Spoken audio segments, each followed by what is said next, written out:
Welcome to steno with पूर्णिमा। अगर आप इस चैनल पर नए हैं तो प्लीज़ चैनल को सब्सक्राइब करें। यहाँ आपको daily stenography dictation practice provide की जाती है। चलिए शुरू करते हैं। डिक्टेशन 80 वर्ड पर मिनट की स्पीड से बोली जाएगी। डिक्टेशन 5 सेकंड बाद स्टार्ट होगी।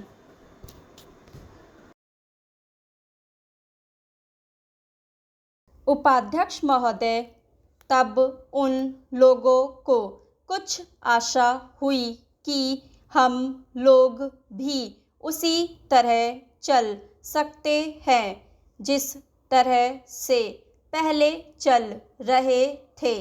लेकिन अभी हाल में जो चुनाव हुआ उससे देश के धनिकों के मन में बड़ा संदेह पैदा हुआ कि इस चुनाव के बाद उनकी स्थिति वैसी नहीं रहेगी जो अब तक चली आती रही है। गरीबों और अमीरों के बीच में अब तक जो बहुत बड़ा अंतर चला आ रहा था उसको अब तेजी से दूर करने का प्रयत्न किया जाएगा। श्रीमान, मैं आपका बहुत ही आभारी हूँ जो आपने सदन में चालू वर्ष के बजट पर अपने विचार प्रकट करने का अवसर दिया है। मैं इस बजट का समर्थन करना चाहता हूँ। श्रीमान, मैं सबसे पहले अपने दल के नेता प्रधानमंत्री को इस बात के लिए बधाई देना चाहता हूँ कि उनके नेतृत्व में देश में कांग्रेस दल को स्पष्ट बहुमत मिला और इसके फलस्वरूप यहाँ पर केंद्र में एक ऐसी सरकार का गठन हुआ जो कि देश में वास्तव में समाजवाद लाना चाहती है।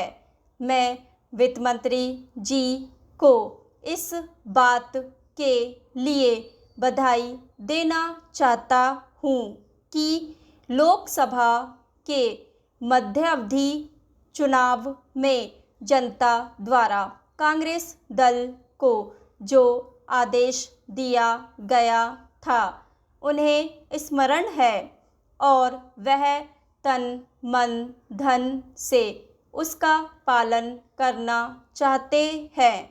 वह आदेश था देश में सामाजिक और आर्थिक विषमता दूर करने का, देश से गरीबी, बेकारी और बेरोजगारी को हटाने का और देश के जो पिछड़े हुए हिस्से हैं उनका पूरा विकास करने का, साथ ही साथ इस बात का भी आदेश था कि देश के अंदर इस प्रकार की सामाजिक और आर्थिक व्यवस्था पैदा की जाए जिसके अंतर्गत जनता शोषण से मुक्त हो सके।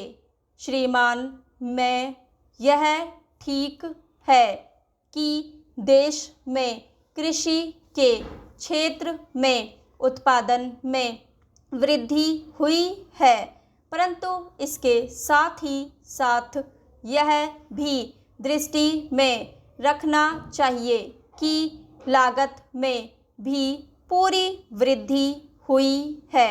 इसके लिए आवश्यक है कि सिंचाई के साधन बढ़ाए जाएं, 740 और अधिक उन्नत बीजों का प्रयोग किया जाए। आज कृषकों को कृषि के यंत्र मिलने में बहुत कठिनाई हो रही है। जैसे छोटे छोटे ट्रैक्टरों का देश में बड़ा अभाव है। उनके बनाने के लिए शीघ्र नए कारखाने खोले जाएं जिससे कृषकों को जल्द से जल्द ट्रैक्टर मिल सके। देश तभी प्रगति करेगा, हमारा ऐसा विश्वास है।